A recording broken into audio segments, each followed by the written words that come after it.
Dumienu aboyemba munyina ha mama kwa ba diba UTV subra so se yedi awie mu ensema wodo ayensa kan ya boaboa no eba ebesumo eye this way chocolate drink adum de papa bidie mu hia and his use here best point savings and loans best assurance there was special drinks awodo ni nyina wodwom and afensu ensu papa bi eka ho nya bia na wanom kase ebone de eba no de di mu akote no ebi enie nyame ya aduma efiada ene de esiwo ma yebo akuafo abaso enti achia mehene akasa ewo ho wo ma hyebedwam Ghana ne Ivory Coast aye enhyiemu de afaye hia ewo yensuo so de ebeye ne aye ne yie ama asumdwe aba na amanyofo so yetu omofo akyerese bibi ayire so paaso a aye ayenko asofofo anim enkopanimdie efise panyini woni hwekura no owo mebaye ache yede ani ebe kire poye mantima yensu ano adehye ne so omokwanye enti omosira aba ne se womra emeye kwan no emawo ensem no ebi eka ho nene yede ba be so momedin ede akua ajewa akode afensem no nkire mu eni December de to so mienu biada no na Ghana yayi esiwo no mu a yede bo akuafo abaso eti nyankopon eye adoma fiade edi yanimu yi eye akuafo da enenam so ama achia mehene akasa ade atodwa achechiri mu ese ye boa ne yetai akuafo achi efise omnete pentenkwa kwati ahasuo epa aduane ema akua Ghana adehye enya bidie etisi ye ne ye ni ya ebema akuafo ani age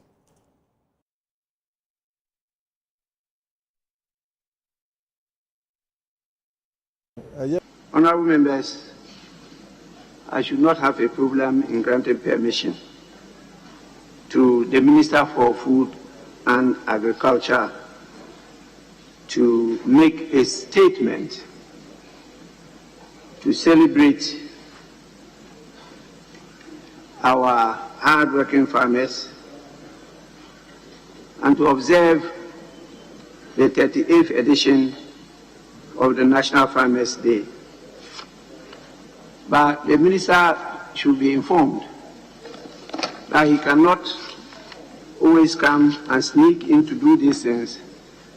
without discussing with those in charge of the house. Even though it's the house of the people, some people are in possession of it. And the minister must give due respect to those people. It's clear, direct information, and the minister understands that. This year's National Farmers' Day, 88th edition, falls on Friday, the 2nd of December, 2022. As I speak, preparations are feverishly underway to ensure a memorable and successful occasion following the official launch of the celebration on Friday, the 16th of September, 2022. On the advice of the National Planning Committee, the launch was organized virtually with the participation of our sponsors, development partners, representatives of farmers, the private sector, amongst others. The high point of the occasion was the official announcement and symbolic handover to the Eastern region as the host of this year's National Farmers' Day celebrations. The choice of the Eastern region was based on a long-standing rotational principle for determining the venue of National Farmers' Day celebrations in this country. Mr. Speaker, in keeping with the tradition, His Excellency the President, Nana Dankwa Akufo-Addo, will lead the celebrations at the Grand Durbar and Award Ceremony to be held at Koforidua Jubilee Park on Friday, the 2nd of December. He will be supported by ministers of state, development partners, sponsors, and other dignitaries. Similar events will be held at the regional and district levels throughout the country to give the occasion the deserved national character. Mr. Speaker, the theme for this year's National Farmers' Day celebration is, and I quote, accelerating agricultural development through value addition, unquote.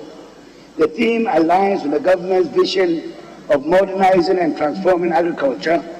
relevant objectives of the President's coordinated program of socio-economic development policies, and the Sustainable Development Goals, especially Goals number 1 and 2, which advocate the eradication of extreme poverty in all forms and zero hunger, respectively.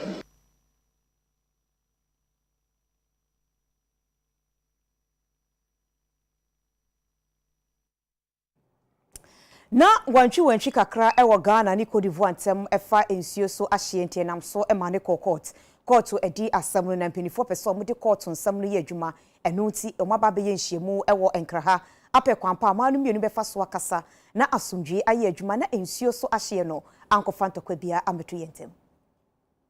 Emrana yɛde ɛbɔ ɛpo ho ɛhye no ɛban no ruling no judgment ne baayɛ no free sada no ɛyɛ Ghana ne Cote d'Ivoire aka bom ɛna wo mo hwɛ ɛyɛ nhyehyɛ a na ɛwɔ saa ruling mo betimi ɛde ato fam de ayɛ adwuma no no kyerɛ sɛ enuadɔ ɛne nkabom ɛna ɛyɛ ekuro no mienu nyinaa omo edi ye adwuma na ne wo mo kyerɛ wo mo betete committees committees ne ebi befa mara ho ebi befa nsase ho ebi befa ye eposo nsuo ho issues no na committees no etimi akyerɛ ye kwan a wo befa so wo be ye adwuma na wo metuma to adwuma no so enti ye de ekoso no no ka sɛ ye ni Togo esusu aye joint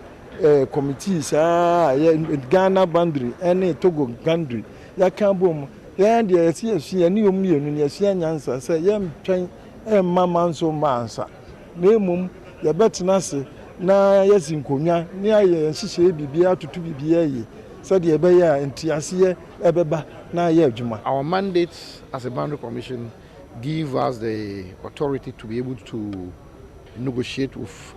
sister countries who have boundary commissions on land, maritime and air issues that come up. However, and in particular with Cote d'Ivoire, what we have done is that we have gone ahead to form what we call the Mixed Technical Committee. Under the Mixed Technical Committee, we have two subcommittees that work on the frameworks regarding legal issues. And then we also have other administrative issues that they are handling based on technical issues on land and maritime. Now, based on that, this meeting is a follow-up of the inaugural meeting in Abidjan, where we started a conversation on how to be able to reaffirm our land boundaries and to make a follow-up on the ITLUS ruling so far as our maritime boundary is concerned.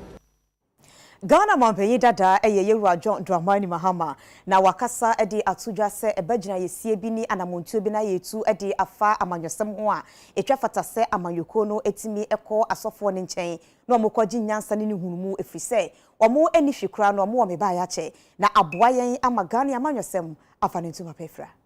There are times when, if things don't appear to be moving in the right direction, I've always enjoyed the counsel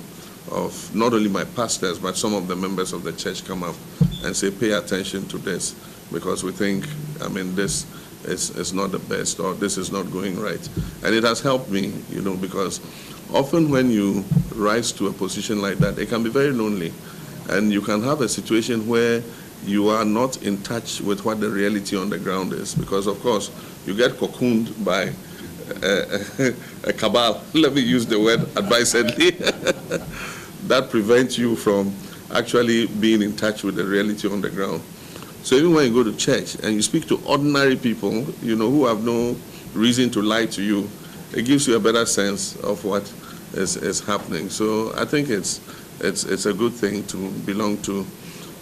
a religious organization like we have. Today we're going through difficult times, and I'm sure that if the president enjoyed good counsel from his church like I have, we probably would not be where we are. Because you would have known the reality on the ground and been able to determine that the direction in which we're going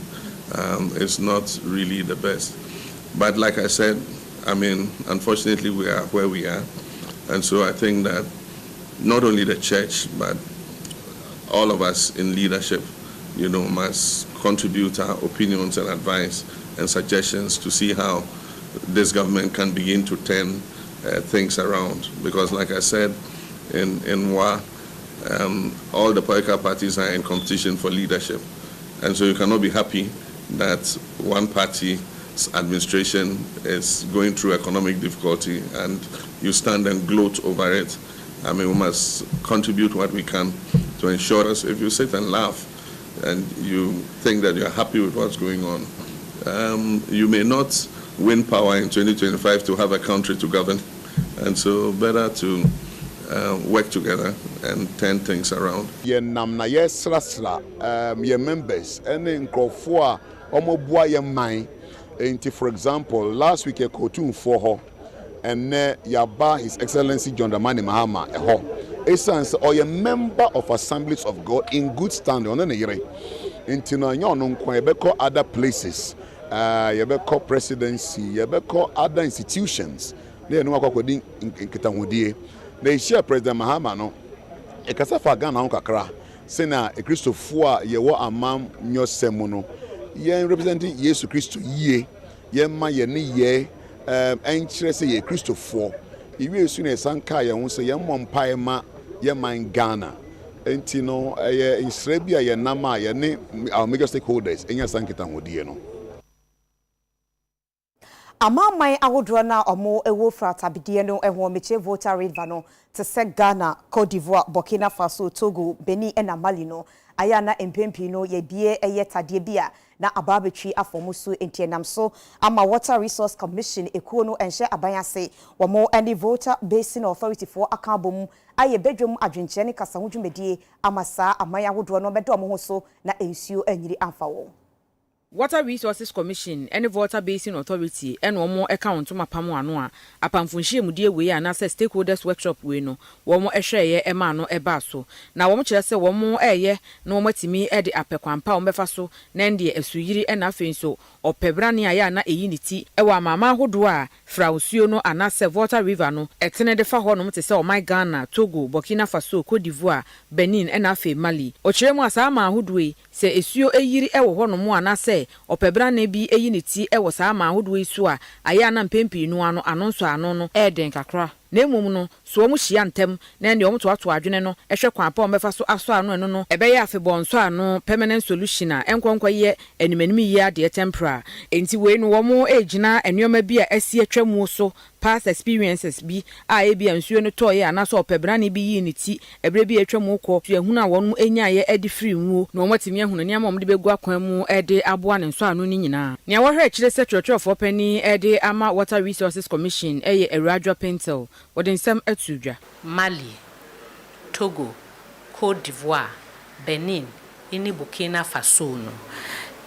Volta River no ye hina na efa saa asasi yan asase eso. Enti ejumaku a wofre no Volta Basin Authority na ehwe Volta River no so enti waka ye hina abom a omo eheda eye enyoma ebeboa se ye hina yebe so edwumadie ya omo ye yimuna yetumi ahwe ne esia insoyire ne opebre eta eha omanya mabobosui a Ghana enso ye ka ho enti sesia no ye behwe enyoma aha yen na yetumi aso saa nyoma nano Enwachwe ni awɔhwe akire se pani kwantwefo ede ama Ghana Meteorological Agency Ora Erica Suman wono so ne nsɛm a wɔde to so eni ubeye project pe information from Ghana Meteorological Agency for ho no mo nkyerɛ sɛ heya okwa sɛ dampo na wosi a heya wosi ensuo tɔ a ebia yahwehwe mu a mfie be ya aduasa nie tambia ensuo betɔ no saa na area ha sei na etie enti sɛ okɔ ebibi wɔ hɔ a ɛkyena bi ensuo tɔ a obenya saa ma ne ho no wei enti ye information na de ba bonten no amanfo nya ye mogidie na mo mfa nya adwuma se ye the information ne ma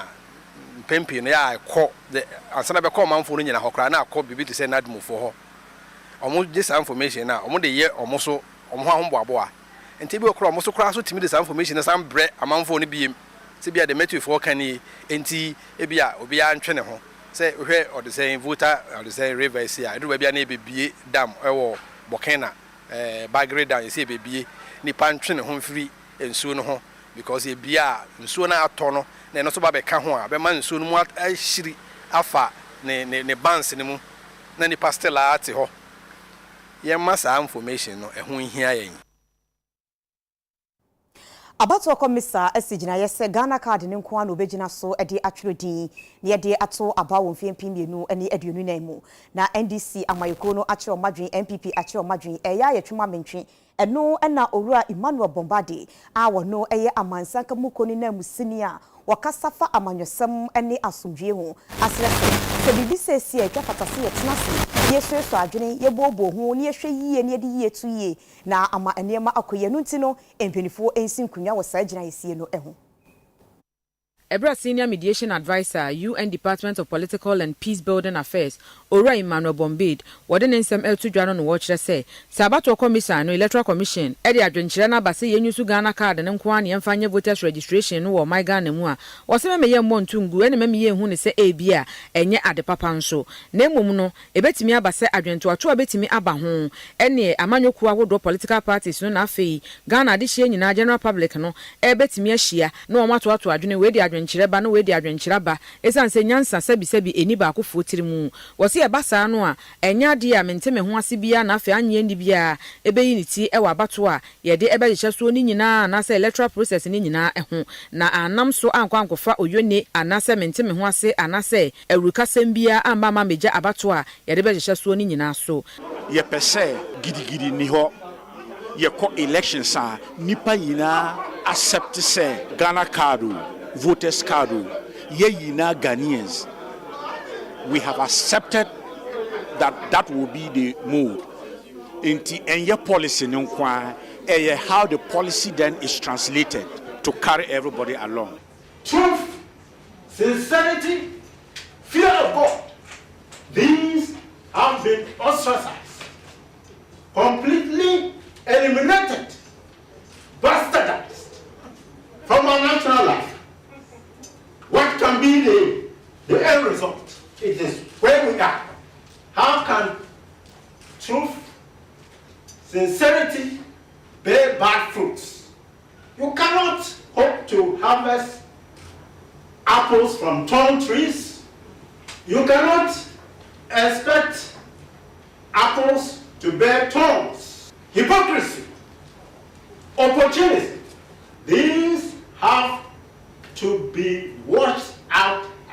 against. Nipa kunkum eba entin bebia nipa bi benya bibia agina so bia na wafasa kwan so na wode basabasa ye aba emanim enti ye ne say be say ye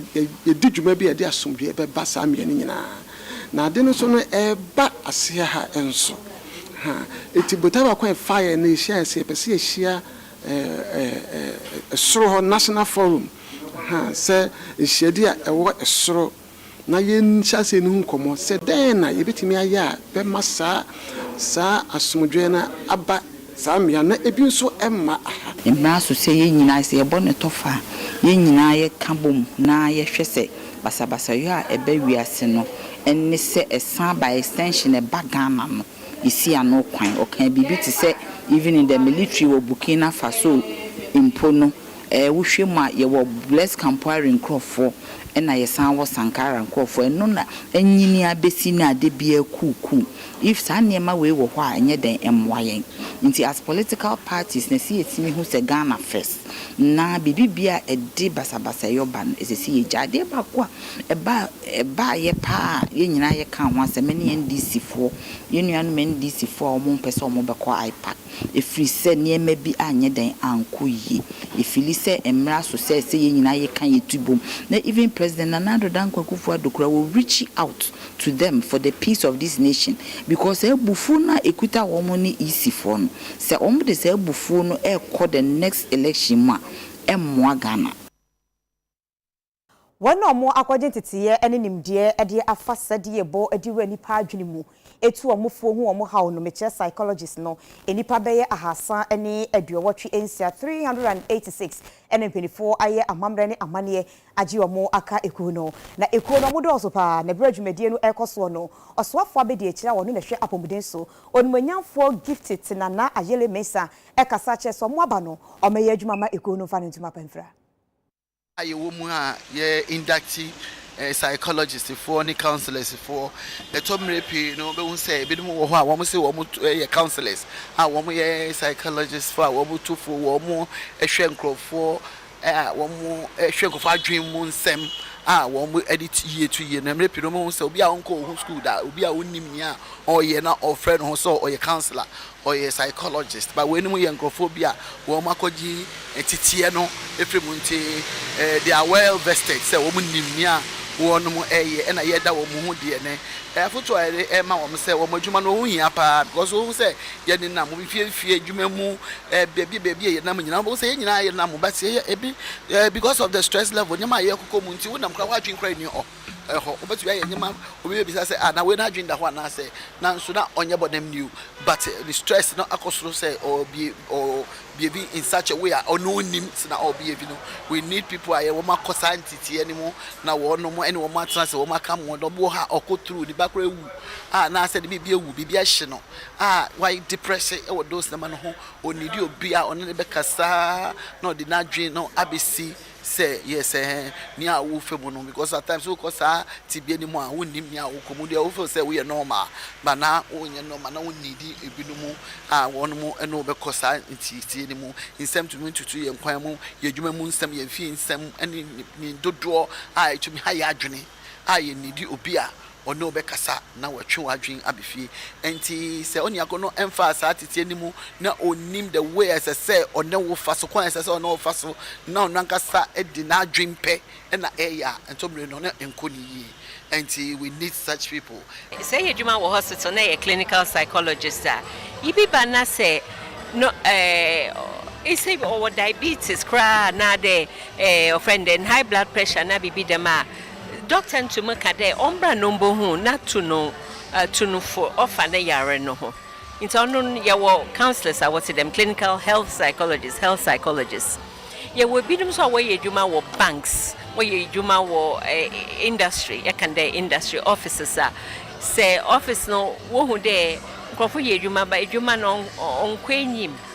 Wo to mu hwe mesi juma nete. Na was a enfande rewards be a shame and the reinforcement your friend reinforcement as all to my yipa or my motivation I will be juma or pay the way juma also a psychologist juma teacher counselors and I will counselors will assure on so what to me marriage counselors will to me friend then one what to a more fraful one friend one subjects will be choose if you ma will be a day be nazi. See, psychologists and counselors no why you do different places. Every shame 2 years ni and I dear coronavirus about ye my dear a drew Ghana say young and far more young buying. Nana ne wono akwa biom kakra nkrofo peso mo wobi peso mo wo entiase ne campaign no na enhyeda enkoyi ntimpenifoɔ atena se ato mo wagumu a omo ahwea madwumadie no akoso asoye ya omo ene hwea pomuden ni abedwaku ahwe apomuden so ene ka wo tipa mo mo kire mu sese de omo pieye no nkrofo age atum ababe officer returns no na eyepa. Ministry of Health apomuden asoye no na fa adwumaku ahwe apomuden sem so Ghana Health Service no ene omo eka won to mapam ano a COVID-19 vaccination campaign program we no wo mo de hye so na chitapa no munyaye edi free German corporation Jays for enchen na fin so African German Health Association for no enchen wo mo akiremu a ebra wo mo hye ase se wo mo de COVID-19 vaccine no Ghana de hye no wo mo amfa na hogo no so na enso enam se chitapa no efri sa corporation mienu we ho no mo ekoye de ma wo mo nti no wo mo etimi eye dwumadie no a ewieye ewo enkunimdie kwan so otu Ghana de hye nyina afo se COVID-19 vaccination obia emfa ne honjim no wonje se de be ye betimi ade akonde atia COVID-19 yade no ewo oman Ghana mu wo de enwoma bi te say laptops, binding machines, cameras, 250 tablets, any enwoma nkaye Ghana Health Service so omo enje se na be ye adwuma no wo betimi ato akoso na omo apem no akọ enkan o kire mu se COVID-19 vaccination we nyina no be sha ase de Ghana de hie nyina efri binada December bosome de to so nsia emfie mpene ne aduonu mienu yi ewo efu Asadaland Park enti osese Ghana de hie nyina de won hu behiem na wo ba nso ana do COVID-19 card no mo de ma won nso aba na wo mo e de equipe records no mo hu na duro no de mo de be ma wo Dr. Da Costa Abuaje, Director Health Promotions, Ghana Health Service, what in some etudra. As of mine this year, needs say a vaccinate 20 million Ghanaians or population out of our target of about 22.9 million. Now, Nyamiadom, Omo for vaccine bakono, Omo drew 21 million, but almost Omo fully vaccinated no. In terms of percentage, they are around between 28 to 30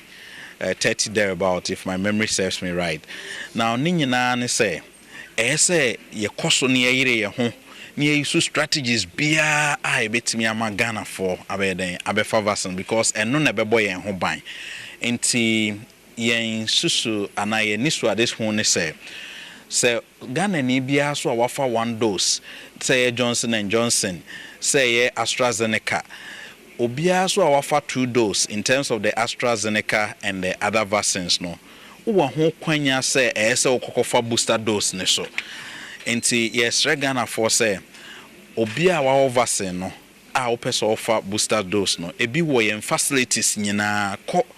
na okohwa nurses ne be den ebe ma obi Christmas ebebe esi ehwe ho yie na ye make sure say won for vaccines ne bi dia ende na wa den wako na wakwa wo bi say de be ya wo so be den obe protect wo ho.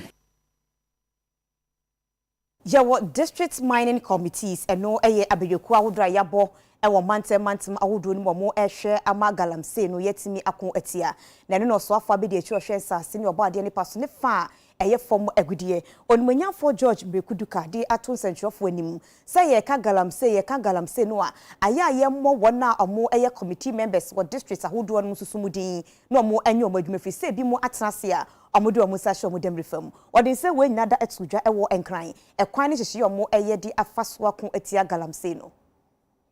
Also for be the chira woda so ye hwa asase ye na obade ne patwe ho ahia so ne fa ehwe fom agudie tuo so no numanyamfo George Mbekuduka opinyin no ene sentwerefo di ahia ne ewon kran ne kasem no de to sentwerefo nyina nim sese wotenetene wonsa e de ahwa atena ye adwuma eku anasa so ya hodo a wommoa e magalamse eku no yentumi endi so nkunimu a ene na eku bi etese district mining committee e wo sentwerefo so bo ne chipa asanse won so na kade obehia na galamse eku no watumi e de aboa no nyina no aban ama wonsa aka na ogina so e de tudwa e hyehye ne ntoto ya hodo aban ne de agu apono so a obenam sayo so na galamse odi atususa yato district mining committees the one shana one regulate oil mining in their various districts and here there one so no must play a role and as a media as Ghanaians we need to ask questions because they have been empowered to play the oversight on mining activities in the district and to say even say it's not me you need to ask the district mining committee, why are you having this in your district? It is very important. Say any them will be a new roller. I think as a country will go forward. Also for ni jina so SID to Jansi say yahodo aban no edi gu apono so a ebenam sayo so na go to my Ghana mu no ehye mapa ebeda ho. They were downstream. They were one our mine keke. One mine even gold when you wode kwahin. It's an area and so I hear when you check pa there because gold who to us was smuggler. Man in Yamfaso. So I did there way to gold navy and so and if was the gold was a call. And that is what we call the downstream. No sooner any PMMC, anyone casa they must have satellite officers or vantage pointer who go to near regulate all the buyers. Then they route through the PMMC for assay purposes. So the PMMC was say gold in at the end of the year and you total gold produced in Ghana onini na mfaso so oba ni na yetumi ayeda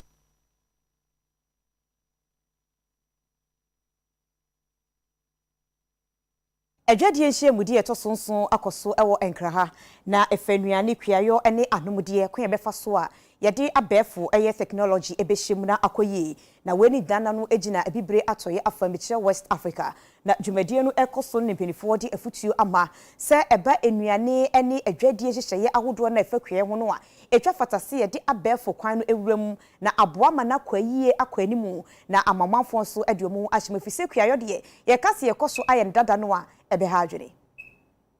ona maban nhihye bi odi be and planting for food and jobs office afe 2017 based in the here ekwayen epeja metuma ka de be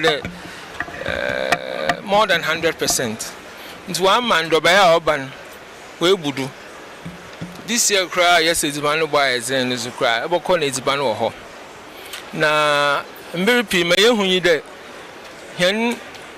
ndoban ye ya fana osai ansana we do baby a water ana wodi nti why he na sudi nti dam fair ya wa hihye o ma hen nkran de si ye ho bata hihye ya ho a ofane the yobo process in zaman o di kan process in zaman ibotum de say acher obotum so aboa ma wo mfaso akosoro obotum so ama in zaman wa wo ho acher abibia obotum wadan dan za yen zaman inti fair ya si yehu da was the machines aba was the kwana obafada obotum de in zaman ese obotum da ko wenyim so obi wo burger cry na say ohia bibi wo ha ihihye ni ya ibotum da ko burger. And if you package food, no matter if it's in plastics, if it's in paper, or if it's another kind of packaging material, you make food last longer and you avoid post-harvest losses. And it's, I heard a figure that 50% of the production is being lost on the way to the consumer, and you can avoid this if you package closer to the farmer. And here at the exhibition we are having exactly that technology. We have the technology that from small scale to very, very large scale factories can use to produce food, to produce drinks, to add to food security, to give the right packaging, and then even to upgrade the products to make them available for export throughout ECOWAS and to the world. And most of our exports to Ghana are exports of technology. So we are very pleased to be here today with so many companies, and the Embassy of Italy, together with the Italian Trade Agency, which organized our national pavilion, are here to promote further relations in the trade sector and to promote business opportunities between Italian and Ghanaian companies. And we really believe that there will be a lot of networking opportunities during the days of the fair. So please come and visit the Italian pavilion here at the fair. Ekwanya Ghana mabrumu bi efaso edi internet anase abefo tinten fidie ni di dwuma no aya na mfaso mfiri so emma na emwa so ma edwadie ene ehomesua meche education nkoso eno ntina Ghana Internet Service omo ene Ghana Domain Ghana Name Register for account apamho aye bedwom adwenkyire kasa ho dwumedie edi ama mabru no akire won say internet no betimi die suade obetimi die didwa na benya mfaso afiri so ache so bekoso akohwe ade bi eho ehia. Today's internet is a minefield. There are instances of fake news. I have even seen videos that have been constructed with people who were never there, what they call deep fake videos. And so, even as we are encouraging the young people to use the internet, we are also discouraging them from going the wrong ways in this usage, and also encouraging the adoption of cybersecurity measures in all our endeavors, because it's very important. Today, most of the financial sector sits on internet platforms and sits on technology platforms. And if you don't have cybersecurity protocols, then every person who has a bank account is at risk. So that's very important. And I think that importance needs to be developed at a very young age with our young people. They need to be aware of these things. And I did mention the first virus, for example, was written by a 13-year-old. Far back as 1982, 13 years old. I mean, they were writing this. Somebody had discovered that you could actually write a program and do a code that can, affect things in a negative way. So, and I'm happy that today there are a lot of young students here who are here to understand how the internet operates and the risks and the limitations, but also the benefits that are there. Ghana has schools, unru age bi a say tertiary wontumi mfa abaya for fidie bi a ye di free say mobile phone and a tablet no enko school say ss no kra tablet say obo fa laptop so kra nko just say we do tertiary institution e wo Ghana ha minim say abrochire so de omo junior high ni nyina omo use laptops e wo ho enti say yam ma omo kwan mo fa nko yi de ene wo say school no create bi esi ho na nkola no omo signing in o kwa no signing in na yetimi ama kwan na wetimi akoye research na wetimi akosua wade na abofra bi obe signing in yetimi ma special access code a yetimi check the history of the sites and so awakọ enti yetimi monitor enti access no dey say dem amofra no because the amofra no betimi create ni meme ne wa yetiwe yentimi create sa de no nkola no madwuma bie because yembre so na mfidie we bi ni ho na meka say na meme yes a young age we 14 13 na kamenya abefo fidi akabai na kama create Boeing 737 bi me create amena sense submarine na enso esansa yemre no za de ni bi ni ho no enti eno nkyere say yemre na ni ho no yemma mafra ne kwan ose yemma mo kwan na yede codes special codes ya build firewalls na yemma mo special access codes ebema omo enko ba bia esese omoko yasa yetra omo fa ho de su sa because the future is today. We want to foster a robust and vibrant domain name system in Ghana and an excellent domain name system sector through entrepreneurship and technical development. We want to push forward the agenda for local content development. Local content development, local solutions, local ideas, local entrepreneurs to deal with local problems. We want to encourage the hosting of data locally, and this is one of the agendas that we'll be pushing in 2023.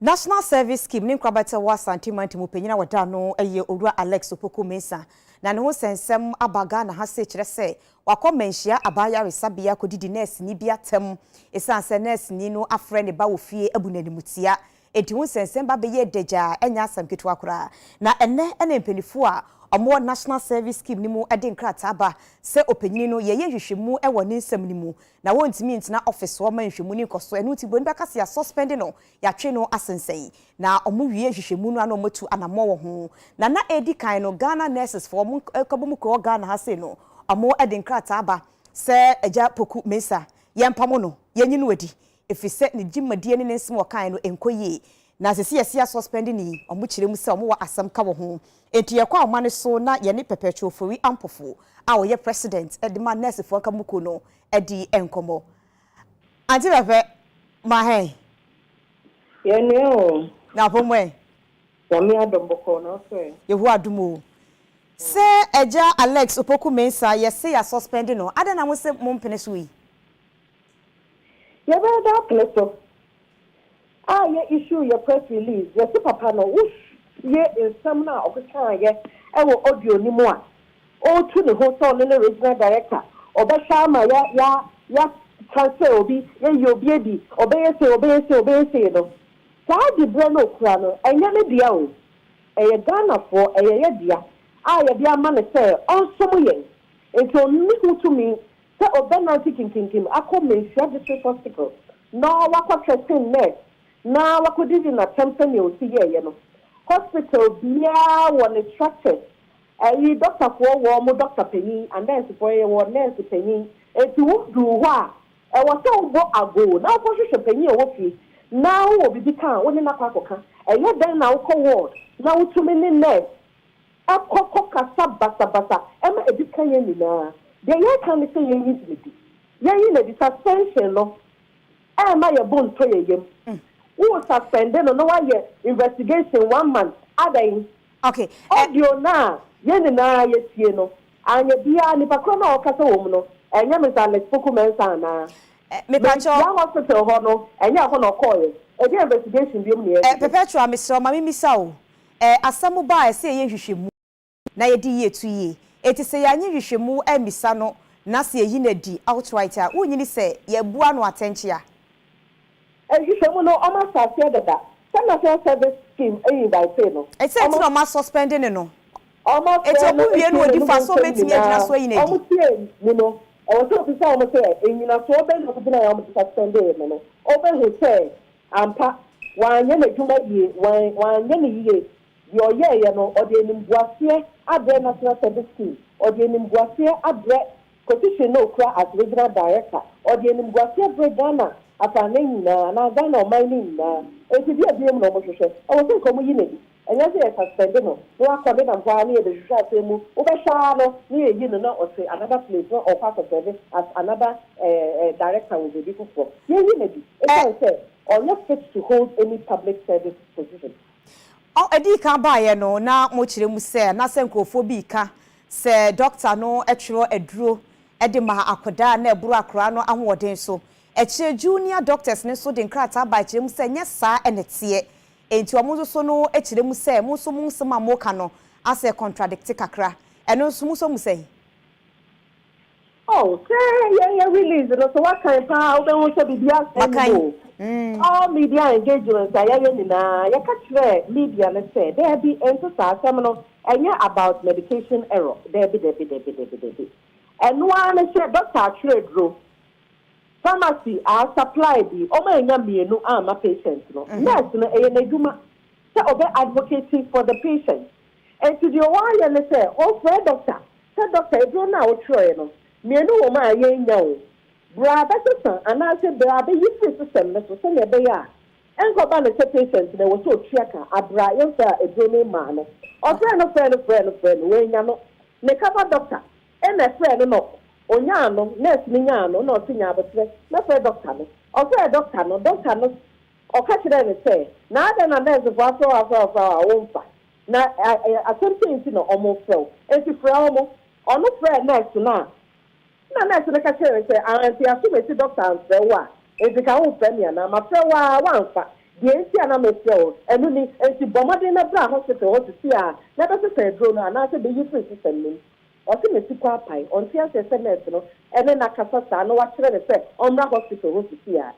Now, no put here and hire you. Some a year is see, but yeah, as professionals, you know, you're working a see address, you know, a bro, your swat, your management are almost taking me up, no matter of the issue, or be Uncle Papa, Uncle Panama, Massa, or Mamma Cabimano. It is never done. It is never done. And now, what Papa knows so, or best, or no, buy, you know. Who as a whole director with me say a PBA mono penimo and when ra a PA Castiamo to some share the resources. I was also a penny or so I can say, oh, obey or you didn't pet. And I say, well, Castle Siame Bano, say anything, and look cry at the battle. Now, so I'm thinking, come word. Now, for facing next, look what did in a time called Catino, Echo Hosina. Now, open sound, say, you, oh, my Ghana, and you're the deal, Mensia. This was hospital, no. Mr. Lesuku Mensa, and Yanadia. And Timudia, the more partners say, be in a D, and you can see a suspended. There can see a minute. Let's serve as example for Obia, your mouth, Dibrebina Woodia, who say, Dibrena Ukran, who Krama Ghana for, you do my own, who Yama Ghana for, who from a Bruna. Yatsi, intimidation. Yadasi, in Yanata. Yada sisa woni yen edi enkomo edi afa ensem wesi ho penye ni di enkomo no eye perpetual for we ampofo no na nurse fo nka mukwe wa Ghana ase no ye omoba no dani na Hong Kong no eno ye bro no wo La Paz ene kaso akwantempo ne so omo bus stop wo no mo ayesi obie etika no si nipa no na wo twa akwan ni mu na adwene ye no se medical sika ekwan ni mu ne de ka na eba ne humi obegina ama metwam ka no so driver ni no enya abotre ena wokotwi efa no so ma na hwere ne nkwa ababeyen sensen bebre nam so ama adehye tete Hong Kong ne potemo dia de sede ato abayen senke be ya womra no meye footbridge bi ho no ema won no mo emfa so ne maka abobo anasa kwanhia no anomrase na me kura na me cross so me try ena wono mom fa this side okon nyina na ka na ye den ka na ba beto wo hwe ka no se ka na ba gina ma na meti an se panya ka na ma no so ko ye den ehwe fo si ne happen ya no enti e ban sa no e man rahie e ko ma no so e beto ha me ne boy be kura na ye den na ma no so beto ha no enti ne happen ya no ene mistake a ye den ɛwɔ no ɛna one thing say wohwɛ baabi a food bridge no wɔ no is far ada say but it's better say yɛbɛkɔ akɔfo saa food bridge no a yɛba bɛnya problems ɛwɔ ha no mu say wohwɛ a ne nyinaa yɛ asoɔden say food bridge no wɔ hɔ why won't you go and pass there call fire ebia some incident here ain't happy I just say so that's what happened. Yeah, I see what I say. Me person me can be kakra fa ho say. Ye timamufo no ye nyina ye te around ha say. Baby omo ye overhead ne ma ye no. Omo anya ne the right way ya ma ye. Eti say e wo fa nti so obetwa kwan ma je say. Ha ye bus stop dada na first na ka omo nya kwan na ha ye bus stop nti ka overhead no. So omo ye no bus stop we ye den e ma ye. But omo kwa na chiri nti say nipa ne ko baabi no pentama aha na obegyina no afa kai na je say woto obosha kwan na watwam eti aha so ye highway ne cars ne so ba wo mo di speed eti me advice an committee media ma yan akasa ne afuto ni say utwam wa ha eye say wo ma wo ho ya ha na wodi amerika na watwam wa hwa hansa no wa de watwam baabi mu twam o mo to mo bo no wa relax no obo life all 90 na ye hu say sabi wo ya baba wo ya brantie nanso wo wu de enim abrantie ena enim ababa wa sa wo ye ho te sabi kurase ni a enya de akra ha betena ha ka bebo wo da eti de me pese me kan say ye ya say ye bra na ka na bo no nanso no yemfa bi nya futuo say ye twa kwan ni ma ye be ya hye yie de be ya ni say de omunya bi nka ho nya de e ma yen because wo free ha say ya wo be kwa atu kwahyeman ansa na wasa kotwa ba kuma free ha kwa kwahyeman wo twa wani hwa emu wa eti we imagine baby overhead you wo kwahyeman bi ntu ne ha say ya emu wa so betimi akotwam no asa nante aba ha say eti ye pa mo chawo abampanimfo yesrom say omunye overhead ni bi wa ha say mayen na ya de hia ni ewu wo Hong Kong ha say Hong Kong ha ni pe ewu wo accident ho bebile kwa ebe 2 months ni be pie ba kuso overhead ha enu mi gina ho free ambulance ya be 1 hour ansa no mba be fa onu so be masa ansa no mo be fa no eti yesra mo ayen na yentimi nya overhead ni bi wa ha say mayen na be boa ayen ye ne ye ma school fo nso wa ha omu nyina twam bi wa ha say yesra mo pa incident ni happen ne wa ha say na ye twam aba this side ana mo hanso ne ba this side bana car ha na was na stop o ya ye betwam ti de ye hu ya ne se car na da abo na ru na to grass na ba beto fom enti do aba ne krampo na ye de bo anya se ka da car kra ba ba betwa fa no so enti yesra mo aye pa ma twom mu overhead wa ha ma ye na anytime ka bo bi ha be won survive obo hu anu wawu ti yesra mo munya ha so ye bus stop se ha nya bus stop na se mo be krosi ana mo be yi bus stop na firo na be ko ha no ma no ye pe yesra mo pa se de menu hu na nwumre idie den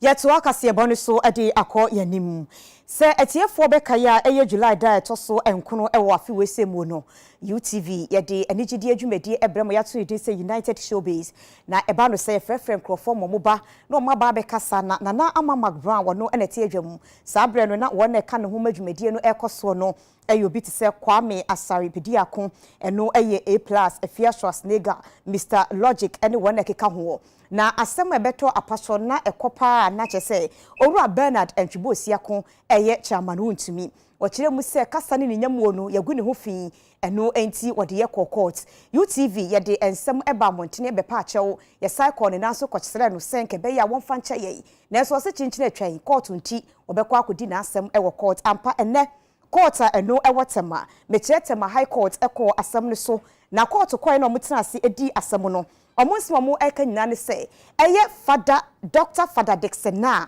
awo no na UTV despite media nada ehye nase no ye jai no ne huni fi bia ne huni kekaye bia efri se panyini etena ase hweye ma ne ma koso ye di achope mu oduro ekoma achema wontumi esai twa obie ekenkaye ewo UTV so ewo social media ne babia ma obi ehu bie na womo de onifumsudie bia wode ho ento no de ye jai no se wonfa ne ho enkodi na emomu no enipa sa abre no muti dwumadie ne so ete se na ama McBrown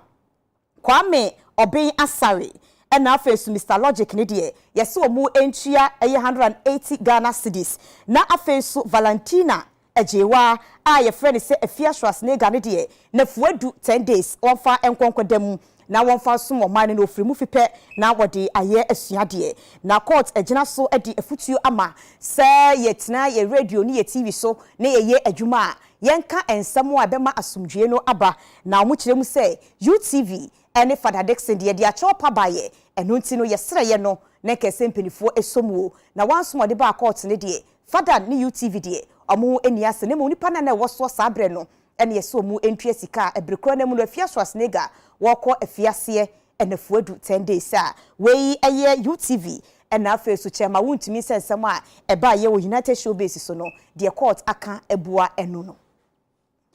na ye gina we se so ahome aba na ye ba ye de agudie ye sports eba beto so wo chena Ghana ye gina kono ye bedi nkunim ye kwa basisia